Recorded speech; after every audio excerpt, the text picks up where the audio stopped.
Olá, estamos de volta. Hoje nós estamos conversando com Alfredo Pardini sobre o livro Ninguém Poderá Odiar Eternamente. Bom, Alfredo, vamos falar um pouquinho mais do livro, da história, mas dos conceitos, né? Então, pelo que você já nos contou, eu acho que as escolhas desse personagem é que foram umas escolhas equivocadas, né?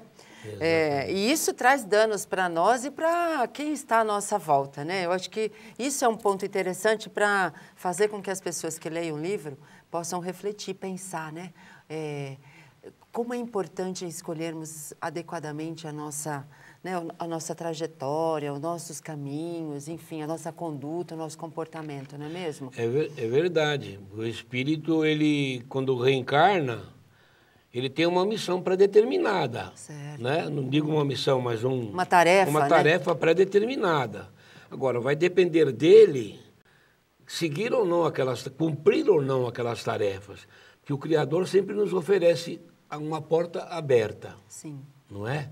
Se nós entrarmos nessa porta e nos perdermos lá dentro, aí vai ficar muito complicado. Fica difícil de sair, né? Eu acho que é uma boa comparação, né? Se você entra num lugar e que você se perde lá por descuido, por imprudência, e fica difícil de sair. Eu acho que a vida é assim, né? Exatamente. A gente entra pela porta da vida e quando a gente se descuida, né, anda por caminhos aí inadequados, a gente tem dificuldade de sair. Quando sai de uma forma sofrida, né?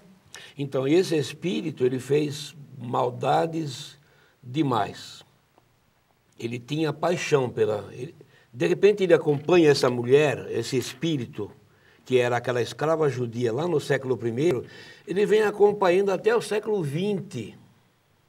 Porque ele imaginava que ele tinha propriedade dela. Certo. É uma coisa que, assim, apesar do esquecimento, né, ele conseguia sentir, né, aquilo estava tão fortemente assimilado nele, aquele desejo, né, ou o sentimento de posse, né, exatamente, que ele não conseguia mudar, não é mesmo? E em cada uma das passagens do livro, o pessoal falou, mas puxa, quantos séculos? O que eu vou fazer? O espírito estava tentando ter a posse daquele ser que ele achava que amava, mas ele não amava. Amar não é assim. Né? Amar é libertar, né? É verdade.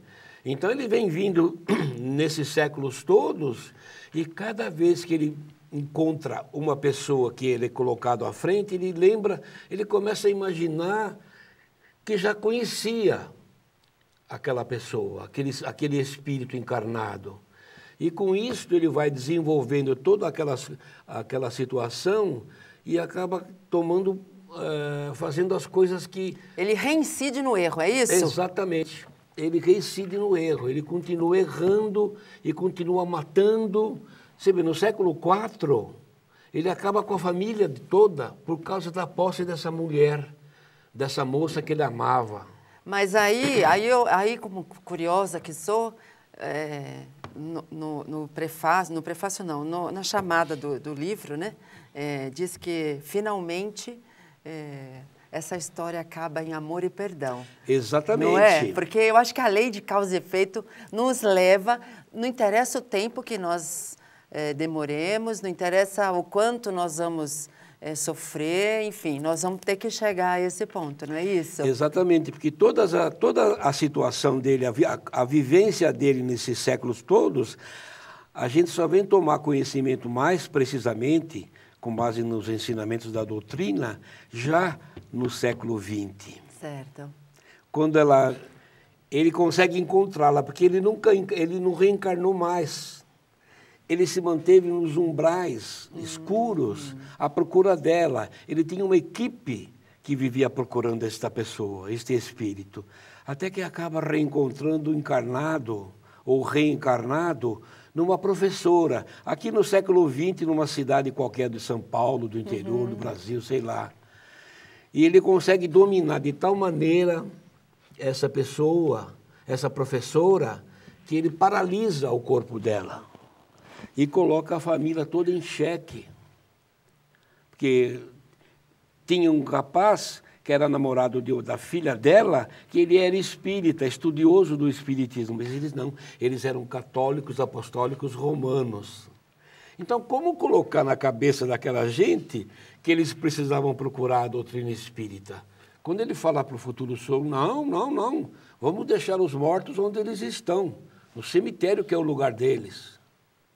Aí o rapaz diz assim, mas seu fulano, nós não estamos falando disso, é outra coisa completamente diferente. Nós não lidamos com pessoas mortas. Nós lidamos com pessoas mais vivas do que nós.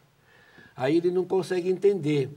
E numa noite ele está velando, a mulher ela ficou paralisada, ela só movia os olhos. Só os 2 olhos ela movia, porque ela não podia se movimentar. E uma noite ele está zelando por ela no quarto onde ela dorme, que ela esteve no hospital um tempão, depois acabou voltando para casa. E esse cidadão, que chamava, acho que Aurélio, se eu não me engano, vê no quarto dele um espírito, alguém sentado no quarto da cama dela, vestindo aquelas roupas de época, rindo, gargalhadas. E ele se assusta quando ele vê isto. Aí que ele vai e conta para o filho, para o futuro genro. E aí é o chamado para ele buscar ajuda, né? Exatamente. Aí eles vão para um centro espírita e lá uma equipe de encarnados, ajudada por uma equipe de desencarnados, que conseguem todo aquele trabalho de fazer com que o espírito obsessor consegue entender o erro dele. Até a mãe dele, numa das passagens dele, se não me engano, a Heloísa, ela acaba convencendo ele de que não era assim que ele tinha aqui. Mas nós não vamos contar mais, porque senão o nosso telespectador não vai ler. É verdade, não é mesmo? Mas vale a pena. Vale a pena, concordo. O livro, realmente, eu fiquei encantado. Quando você ler o volume que eu te dei de presente, você vai dizer depois se gostou ou não, mas as pessoas que lerem vão achar que realmente tudo que se passa, tudo que é contado ali é verdadeiro. Muito bom. É claro, para aqueles que acreditam que a vida não termina no túmulo. Muito né? bom. Nós agradecemos muitíssimo a sua vinda aqui, falar conosco. E quando tiver o próximo, estamos aqui à sua espera. Eu que agradeço por mais esta oportunidade, porque esta é mais uma chance que eu estou tendo de fazer a divulgação do meu trabalho. Muito bom, é isso mesmo. Eu agradeço mesmo, estou à disposição e vou guardar dentro do meu coração todo esse trabalho que você especialmente está tendo por mim. Muito bom. Quando nós nos conhecemos, lembra naquela feira que teve, não sei, lá na Vila Mariana, alguma coisa desse tipo, né? Muito obrigado e que Deus te abençoe. Assim seja. Se você quiser nos enviar uma sugestão ou uma dúvida, escreva para nós. repensar@redemundomaior.com.br. Nós temos um encontro marcado no próximo programa. Até lá.